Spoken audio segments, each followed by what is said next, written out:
এটি ছিল একটি ডক্টরের কাহিনী। 26শে মে 2024 তাদের বিয়ে হয়েছিল। বিয়ের 11 মাস পর কৃত্তিকা মান্দানা রেড্ডি রহস্যজনকভাবে মারা যান।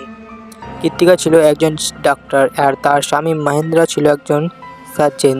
বিয়ের 11 মাস পর ধীরে ধীরে দুই পরিবারের মধ্যে অনেক ঝগড়াঝাটি শুরু হয়। কৃত্তিকার কিছু পুরনো স্বাস্থ্য সমস্যা নিয়ে ভুল বোঝাবুঝি হয়েছিল। মহেন্দ্রার ব্যবসার জন্য অনেক টাকা লাগে। তিনি কৃত্তিকার পরিবারকে অনেক চাপ দেয় টাকার জন্য। 23শে এপ্রিল রাতে কৃত্তিকা হঠাৎ অসুস্থ বোধ করেন।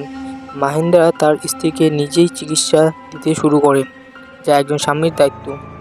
কিন্তু অভিযোগ হলো তিনি কৃত্তিকাকে কিছু আইভি ইঞ্জেকশন দেন, যেগুলো সাধারণ মানুষকে দেওয়া উচিত নয়।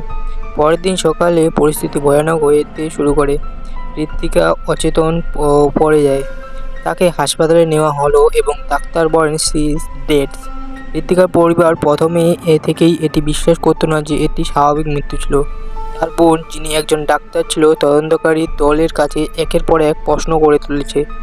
তিনি বলেন, আমার বোন সুস্থ ছিল, এত দ্রুত তিনি মারা যেতে পারেন না, কিছু গড়বড় আছে এতে। কৃত্তিকার শরীরকে পোস্টমর্টম করার পর তার শরীরে অনেক পরিমাণে ড্রাগস পাওয়া যায়।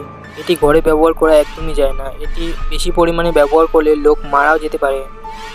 তদন্ত সামনে আসার পর মহেন্দ্রা কয়েকজন নারীকে এসএমএস করেছে সেই রাতে তিনি কিছু মহিলাকে এসএমএস করেছে, আমি আমার স্ত্রীকে মেরে ফেলেছি, যা তদন্তে আরও শক্তিশালী বৃদ্ধি পাওয়া যায়।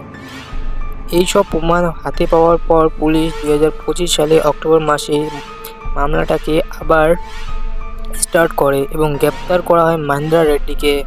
পুলিশের দাবি ছিল এটি একটি পরিকল্পনা হত্যা, যা অনেক ভয়ানক হয়ে তুলেছে।